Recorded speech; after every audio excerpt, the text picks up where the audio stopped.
So to begin this journey, let's start where we need to start, and that's with Jesus at the center, right? I'm going to tell a story. It's a story actually that's recorded in the Gospel of Matthew. It happened the last week of Jesus' life, while he's in Jerusalem, before he goes to the cross. So it's during this intense week in which Jesus is teaching his disciples their final lessons, engaging with the religious leaders of Jerusalem, and knowing fully well that at the end of this week, he will take literally the covenant breaking. Just another word for the word sin. It simply means to break covenant. Jesus will take the sins or the covenant breaking of the world literally upon his shoulders as he goes to the cross. Well, during this week, there's an episode that happens. Jesus is doing his business, walking around and mingling with people in the city of Jerusalem around Passover time. It's just before Passover. And of course, at Jerusalem, in that ancient world, as Passover neared, the population of Jerusalem would literally swell and double or triple because of all the pilgrims coming from around the lands of Galilee and Judea to come and celebrate Passover. It's an intense time, it's a festive time, it's a crowded time, and it's a dangerous time. Because at this point in history, Rome is in charge. And Pilate, with a number of soldiers, has moved from the coast into town for this festive occasion because he knows this is also a time where Jewish political sensibilities can get very heightened and where the spirit of revolution can breed in the air. And Pilate's nervous about that. So it's a tense time as well. In the midst of this sort of setting, we're told that in Matthew chapter 22, there's an instance when a religious leader, in fact, a number of them, come to Jesus and ask him a question. Now, if we're not careful, if we're not clear about the contextual background of this sort of moment in Jesus' life, we might just think that it's sort of a group of rabbis and scribes who are sort of curious, and they know Jesus is a wise teacher, so they're coming for some instruction. But that's not the case at all. These religious leaders see Jesus as a threat. And they know that one of the quickest ways to quell a movement, to take a religious prophet like Jesus who's got this big movement growing, and to sort of simmer things down and cause them to lose a lot of followers very quickly. Well, they know how to do that in this culture. This is an honor-shame culture. In this culture, all you really have to do is to ask that prophet, that teacher, a question in public, surrounded by his followers, and to ask the right question, a question that there's really no way out of. There's no good answer. In other words, you try to ask an embarrassing question that leaves that teacher shamed in public. And so they thought long and hard about what kind of question would do that. And they finally came up with the perfect one. It was this: "Good teacher, Rabbi, tell us, what is the greatest commandment in all the law?" That is not a simple, innocuous question in ancient Judaism. Because see, what the Jewish religious leaders know is there's roughly, by rabbinic count, 613 commandments in the Old Testament. So to ask a teacher which is the greatest means when they answer you with one, you literally have 612 others that you can come back with, make a better case for one of the others, and show them to be not as wise as their followers might think they are. It's a setup.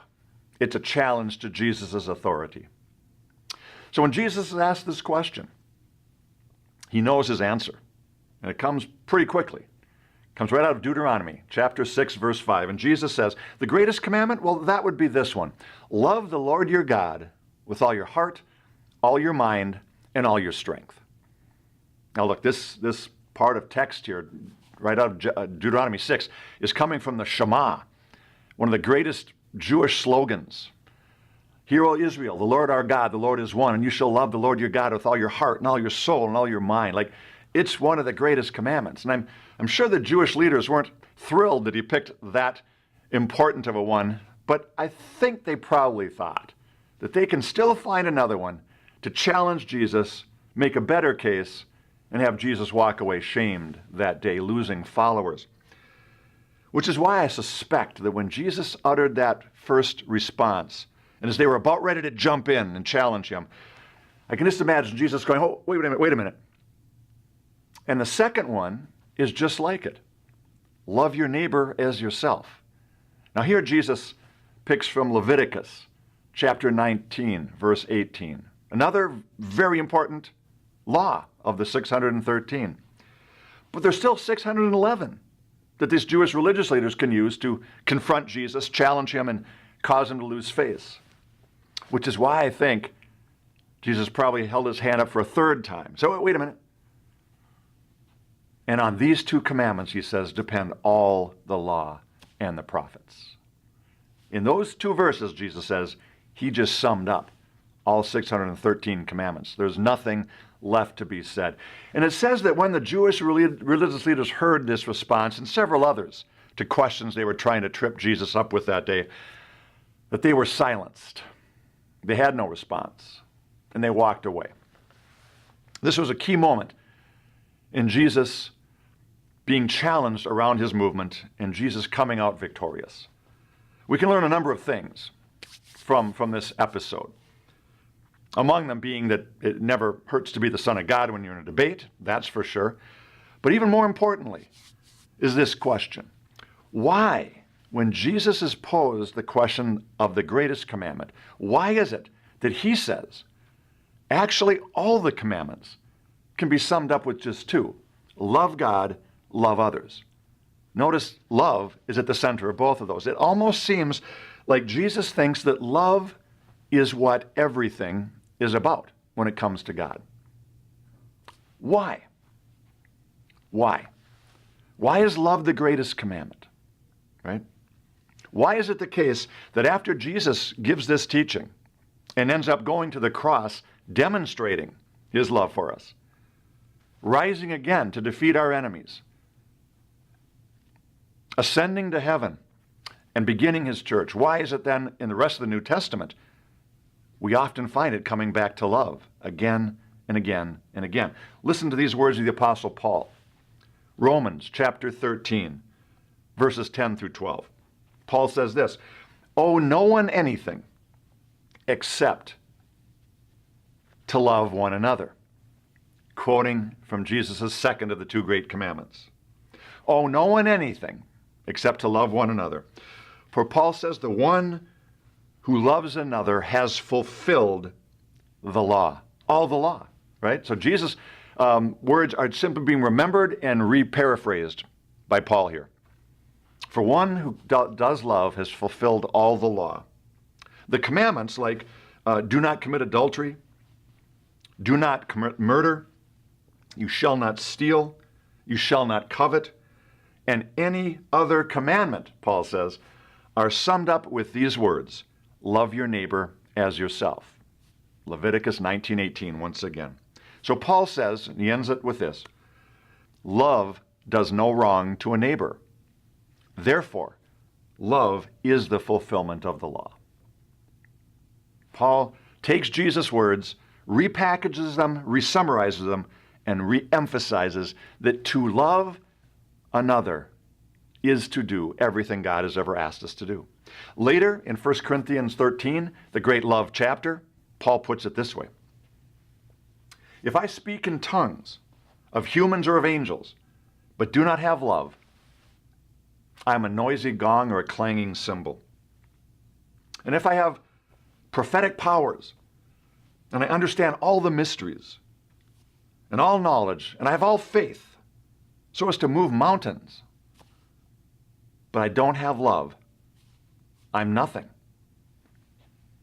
And if I give away all my possessions, if I hand my own body over to be burned, to be martyred for Jesus, but I do not have love, I gain nothing. Love is patient. Now Paul begins to define what he's talking about. Listen to the way he talks about the kind of love that Jesus said is at the center of everything. Love is patient. Love is kind. It's not envious, not boastful. It's not arrogant or rude. It doesn't insist on its own way. Never insists on having its own way. Rather, it looks towards others. It's not irritable. It's not boastful. It does not rejoice in wrongdoing, but rather it rejoices in the truth.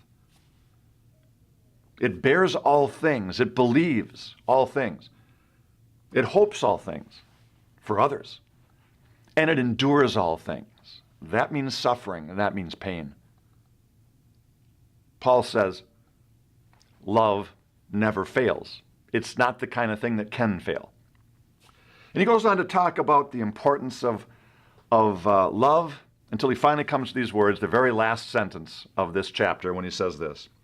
These three things then last forever. Three things are eternal: faith, hope, and love. But then to end the chapter, Paul says, and yet the greatest of these three things, which are very great, the greatest of these three is love. Augustine, who lives a few centuries after Paul, trying to summarize the heart of love that's there for Jesus and the center of love at the teachings of Paul, Augustine puts it simply this way. If there's ever a point in your life when you're wondering, God, what should I do? Lord, I need guidance. Augustine says, well, it's really simple. Love, and then do anything you want to do. Love, Paul says, fulfills the law. Love, Jesus said, is the greatest commandment. Now we know this as Christians. We, for centuries and centuries, have been told and been telling others that love is at the center. But what I want to do is stop for a minute and ask the question again. Why? Why is love the greatest commandment? Why does love fulfill the law? Why is it that we can love and then do anything else we want? Why is love the greatest of the three eternal qualities that last forever: faith, hope, and love? Why love?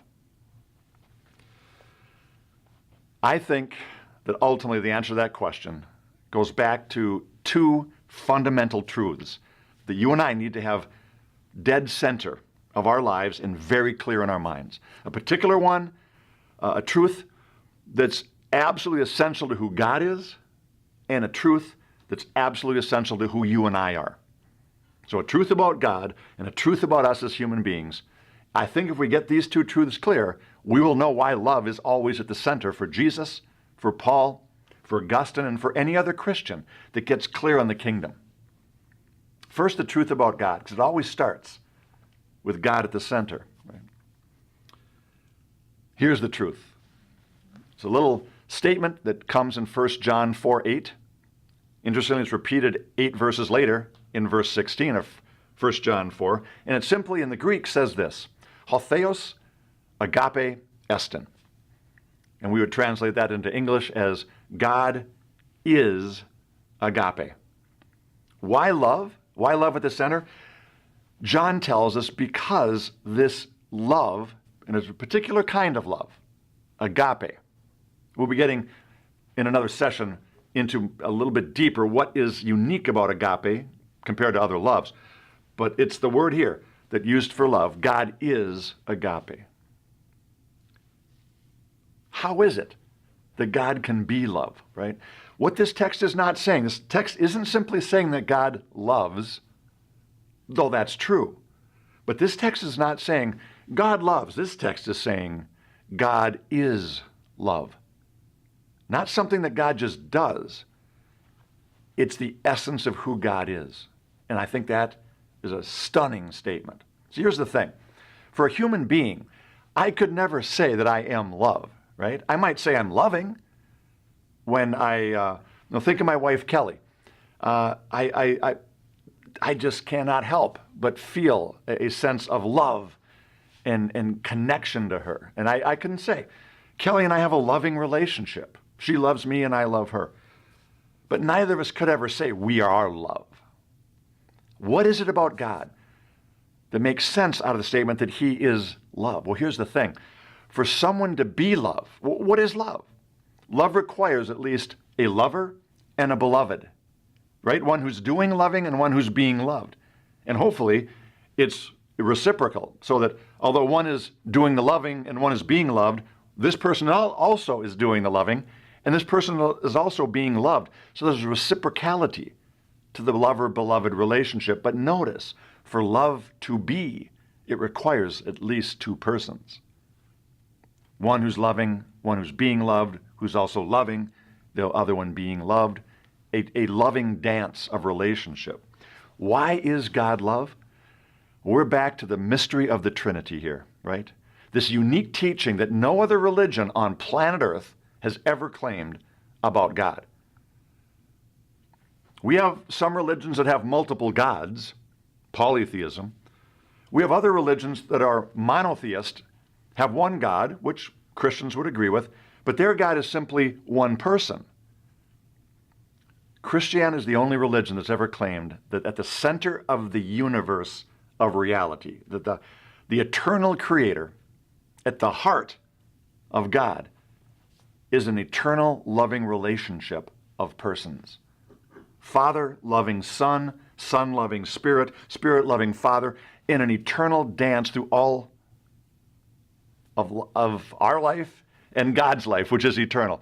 That the heart of reality is an eternal love relationship. That's how John can say God is love. Love is not something God just does. Love is something God is. Now, because he is love, of course, his heart towards all things is love. That's why I think Jesus goes for love at the center, because God's at the center of all things. At the center of God is love relationship. That's the truth about God. What does that mean for us now? Well, let's go back to another important text. First chapter of the first book of our Bibles, Genesis chapter 1.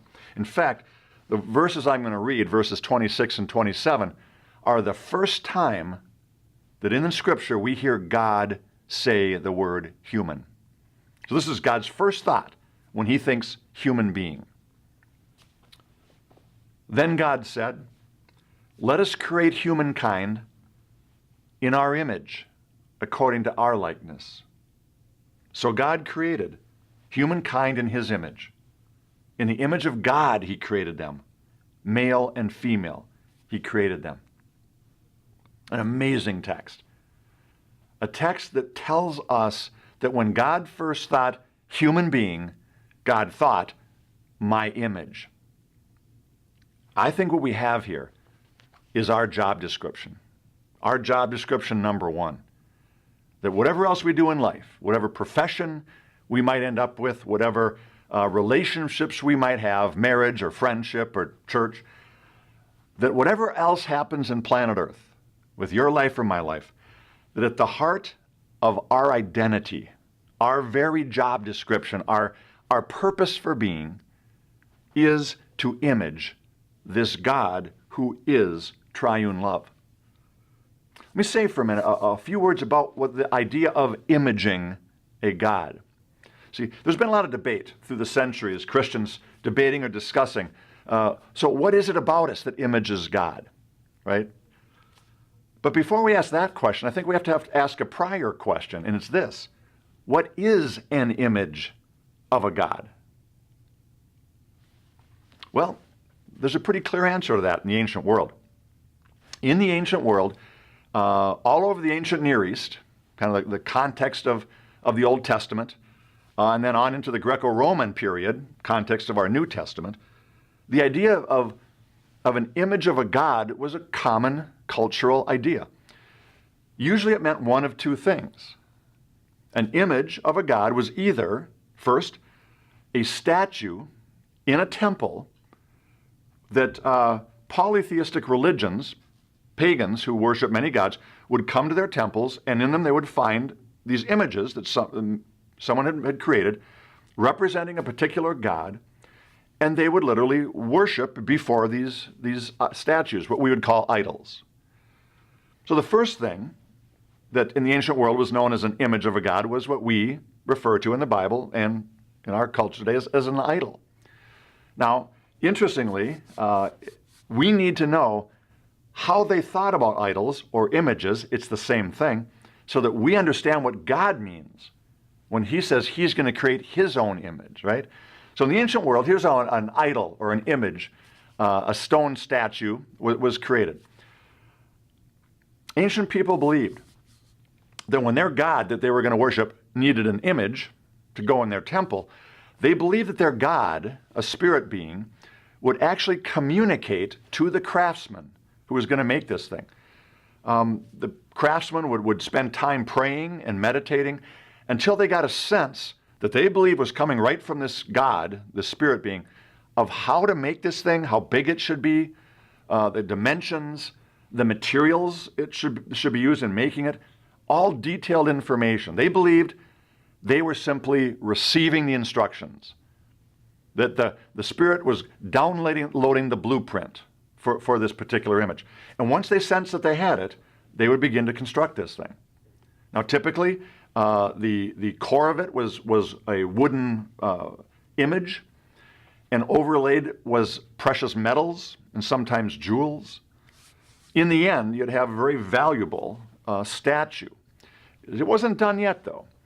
They believed that before it could become a real image, because at this point it's just a valuable piece of wood and metal and jewels, before it could be an image, there'd be this ritual that had to be done.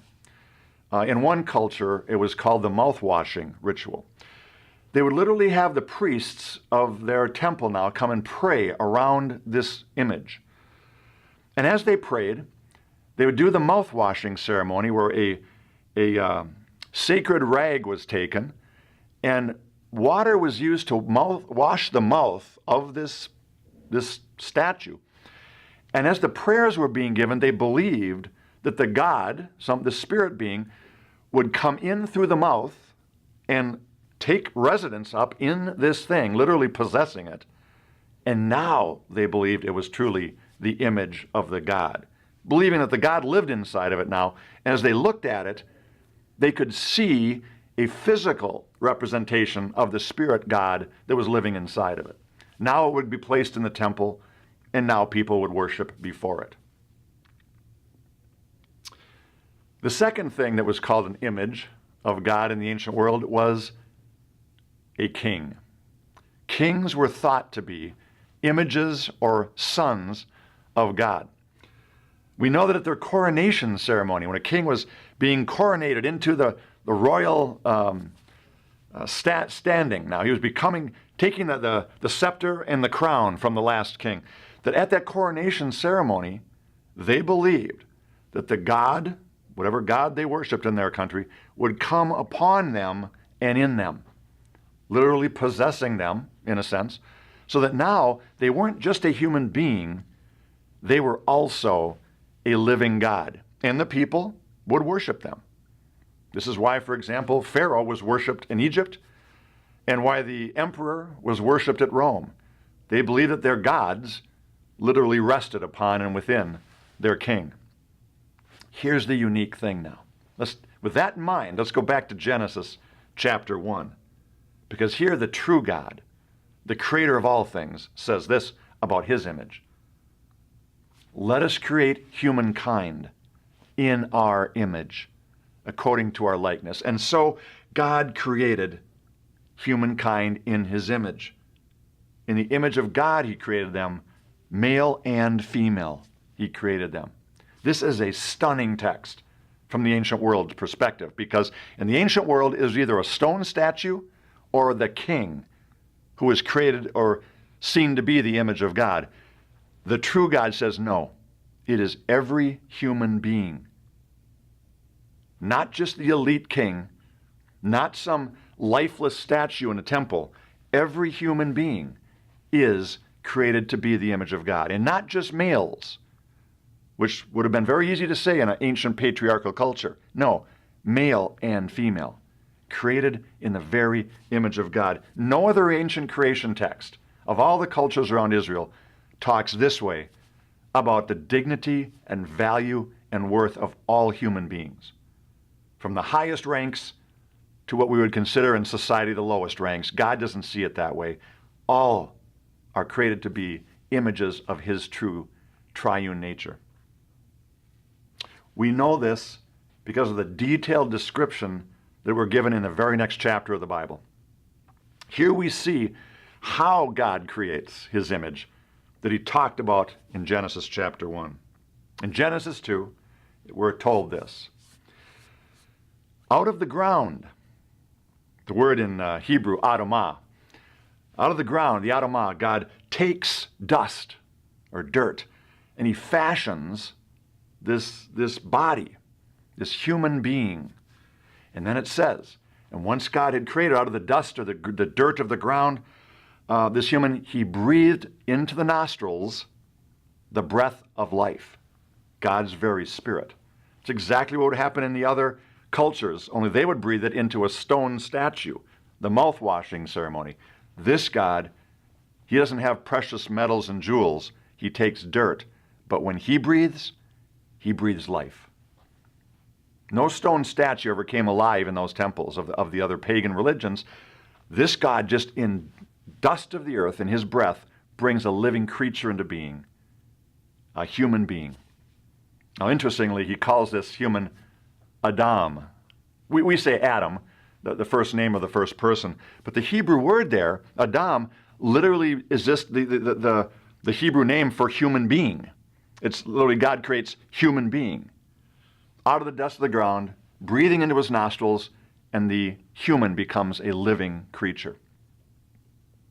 Now God says, or the text says that God then takes Adam, and places him in a garden. And we often miss this because we're not familiar with temple language from the ancient world. But in the ancient world, temples were always put in the midst of a garden. And in that garden there'd be a water source, a river nearby, or some sort of some irrigation. Well, we find the very same thing in Eden, right? We have a garden with 4 rivers and plants and fruit available. This is temple language. In other words, when God takes his image, a living human, and puts him in his temple's not a building. It's the earth. It's this beautiful garden created for his image to live in. Ancient people would have seen this as an amazing statement that all humans are God's images to be living in God's garden in a blessed place of relationship. Now, why does God do all this? What does love have to do with this? Now we're coming to covenant relationship. As soon as God has Adam in the garden, he says this to Adam. I want you to do 2 things. I want you to cultivate and guard the garden. Cultivate and guard. We sometimes translate it cultivate and keep. The word keep is often the word there that we translate Hebrew shamar for. I'd propose a better translation is guard. The word guard is clearly the right translation a chapter later in chapter 3, where the angels, the cherubim, are told to shamar the way to the tree of life. There we translate it guard. I think we should translate it guard here as well. Adam is to guard and cultivate the garden. Care for the garden, have it be flourishing, and keep it protected. Why? Well, we find out in chapter 3 who he's supposed to guard from. There's a serpent who has nothing but lies. And we'll see that Adam doesn't do a great job of guarding there. But that was his task, to cultivate, to care for, and to guard the garden. And then God says, Adam, human, there's 2 trees in the center of this garden, tree of life and the tree of the knowledge of good and evil.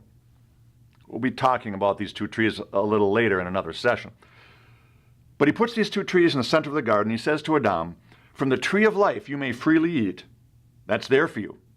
Life in abundance. But listen, from the tree of the knowledge of good and evil, do not eat of this tree. For in the day that you eat of this tree, you'll die. So please, I've just given you life. Don't commit suicide, God is basically saying. Do not eat of that tree.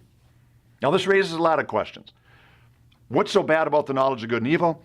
Why did God put that tree there in the garden if he didn't want him to eat of it? A lot of interesting questions, and we'll come to those when we talk about the creation covenant a little bit later. At this point, I just want us to see that God is doing a covenant here. There's a choice that has to be made. The choice of love for God looks like eating from the tree of life and not from the tree of the knowledge of good and evil. Covenant breaking would be to do what God's asked them not to do. Only one term to this covenant, don't eat of the tree. And God says, and if you do, death will come. See, death Death is always a part of covenant breaking. So God, as soon as he has a human, literally the very next thing we hear is God has a little covenant with this human. Here's what I'm asking of you. Here's how to live life well. Here's what to avoid so that death will not be part of the story. Now go and simply live in relationship with me. In other words, as soon as God has his image, he enters into a covenant relationship with this human, this image. But God's not done there. As soon as he's finished that covenant between him and Adam, he then turns to Adam and says, you know, it's not good that you're alone. It is not good for the man to be alone. Chapter 2, verse 18 of Genesis. Now, I think we have to stop there because those words, not good, should just leap off the page to us. Here's why. All through Genesis chapter 1, every time God does something, the text says that God said it was good. God's doing good things, right? He's creating the sun, moon, and stars. He's creating land and sea. He's creating birds to fill the air, sea creatures to fill the oceans, and land animals and humans to fill the earth, right? And everything, it's either good, or the last day, God just says, it's very good. So we should be stopping in our tracks to hear the words in chapter 2:18, it's not good. But listen, it's not that God hasn't done something that's not good, it's that something's not complete yet. God's not finished. He looks at that single human being who he's now in covenant with and says, no, there's something not right about that scenario. And here's what God says is not right. He shouldn't be alone. Now the text goes on and says that God then brought all the animals to Adam to see what he would name them, to see if there's a suitable helper, a partner for him. All the animals come by one, and Adam's giving them names. But it's interesting, at the end of that episode, it says that even though all the animals walked by and were named by Adam, no one of them was suitable as a partner for him. God then steps in, and it says that he put Adam in a deep sleep. Now, whenever you hear God, particularly in the book of Genesis, putting someone in a deep sleep, be ready for something covenantal to happen. This happens to Adam here, and God does a cool covenant. In a few chapters, God will put Abraham in a deep sleep. And again, a beautiful covenant thing happens. I think the picture we have here is God just lets us rest while he takes care of our covenants. He puts Adam to sleep. The first human surgery happens. And out of the rib, out of his side, a piece is taken and a woman, literally means out of man, is fashioned. And the text says that God brought her to the man, and his response is, this is bone of my bone, flesh of my flesh. Now what's interesting there is that language of bone and flesh is covenantal language. It's one way of talking about people who've become covenanted family members. So, the point is this. As soon as God has his image, what he does is he puts them into covenant with himself and covenant with each other. He takes the one, and out of the one pulls a second one, man and woman, and then turns them to face each other and puts them back into covenant relationships. So the one became two to become one. Only now this oneness is a unity of two persons. A one-flesh relationship, the text calls it in verse 24. It almost seems as if, as soon as God says, the God of love, the God of triune personal love, Father, Son, and Spirit, says, I must create my image, what he does is he creates a person, a human who can love God and then creates the two to love each other. In other words, love is at the very center of what it means to be human. Now we're getting some clarity why Jesus puts love as the central commandment. Love is at the center of who God is, and is at the center of what human beings are created to do. When God thinks human, he thinks my image. And when he thinks his image, he thinks one who is in covenant with me and in covenant with each other. And here's the thing. Just one chapter later, chapter 3, we hear about a serpent And we'll get to this more detail later. But we hear about a serpent who comes into this garden, this beautiful temple of God, and with a couple of lies undoes the very covenantal relationship between them and God and them and each other and them and creation. God has an enemy. That enemy hates love because God is love, and that enemy looks for nothing but to destroy relationship. We'll be getting to talk about chapter 3 and spiritual warfare in another session.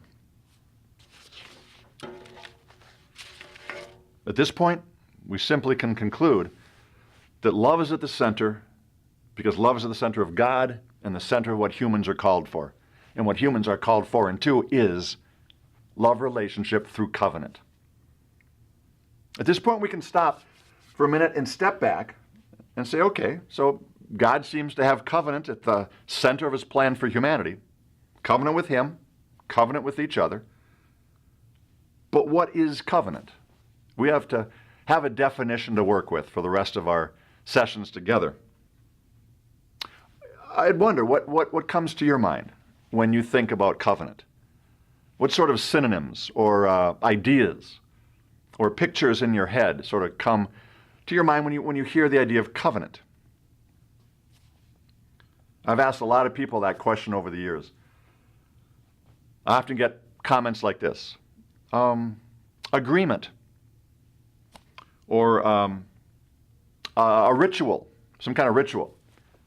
Others will say, well, it's like a contract. We'll be talking again later about the difference between contract and covenant, and there is a very important difference. But it is true that some of the elements of covenant look very much like some of the elements of contract. I'll often have someone say, a promise. At that point I say, amen, because at the heart of every covenant is a promise. So all these things are involved in one way or another with covenant. But here's the definition that I'd like to propose we use for this class. It's a long definition. It's going to have a number of elements to it. We'll be unpacking all of them. But here it is. When I think covenant, I think a committed, community-based, kinship-forming. The word kinship there is a technical term for family. It's one that sociologists and anthropologists often use.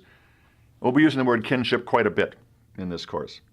A committed, community-based, kinship-creating, creates family. Agape love relationship.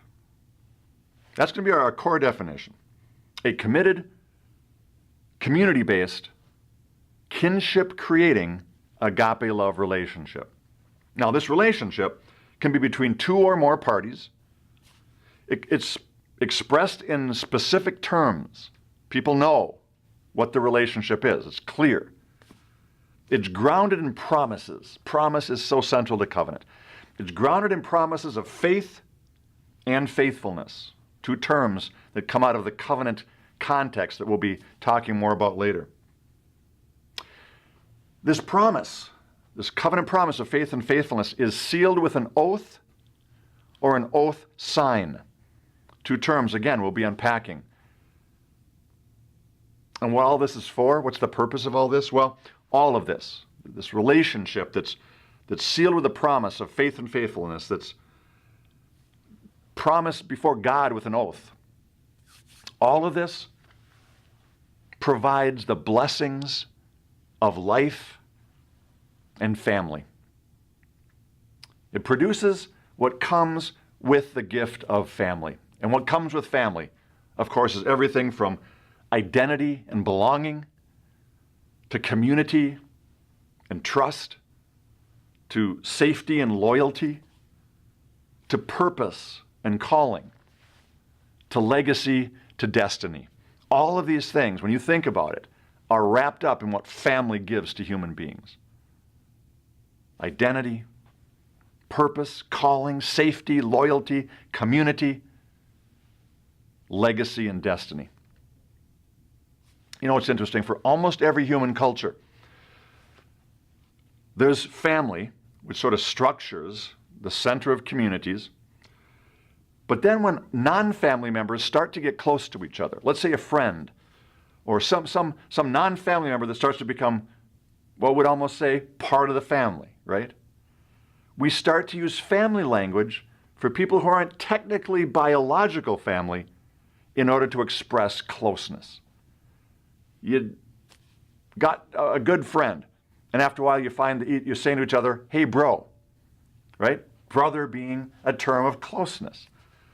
Or you'll talk to something about your friend and you might say, she's like a sister to me.